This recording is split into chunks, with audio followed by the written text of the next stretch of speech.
Углеводы, преимущественно в виде глюкозы, являются основным источником энергии для работы клеток мышц, головного мозга и многих других систем.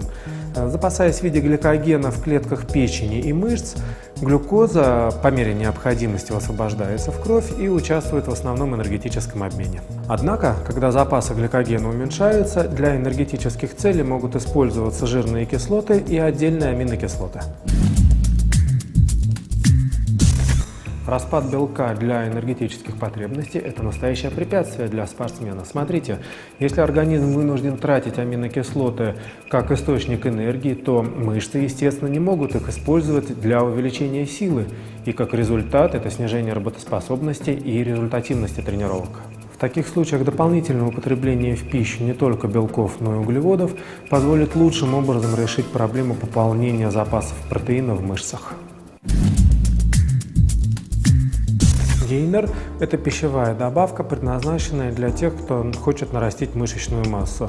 Ее основными компонентами являются углеводы и белки, хотя часто добавляют витамины, микроэлементы и другие анаболические факторы роста. Итак, о соотношении белков и углеводов. В среднем гейнеры содержат около 10-35% белка в своем составе и, соответственно, 60-80% углеводов. При этом классическим считается соотношение 1 к 4, то есть на каждый грамм белка приходится около 4 грамм углеводов. Второй характеристикой белково-углеводных смесей является качественный состав каждого питательного вещества. У белков это различные источники, будь то соевый, яичный, молочный белок, казеинат или изолят, может быть что-то другое. А у углеводов это деление углеводов на простые и сложные. Так называемые простые углеводы имеют простую химическую формулу и поэтому очень быстро всасываются в кишечнике.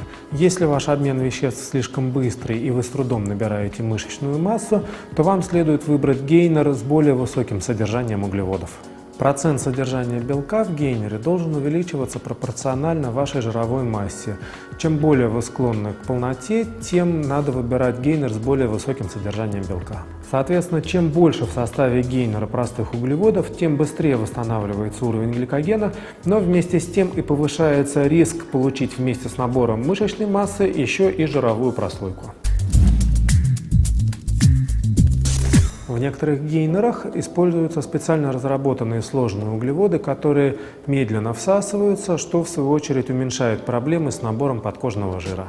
Сложный состав углеводов обеспечивает длительное действие на протяжении нескольких часов, что позволяет восстановить энергетический баланс клеток и создать условия для наращивания мышечной массы. Классический вариант приема белково-углеводной смеси – это в течение первых 40 минут после каждой тренировки.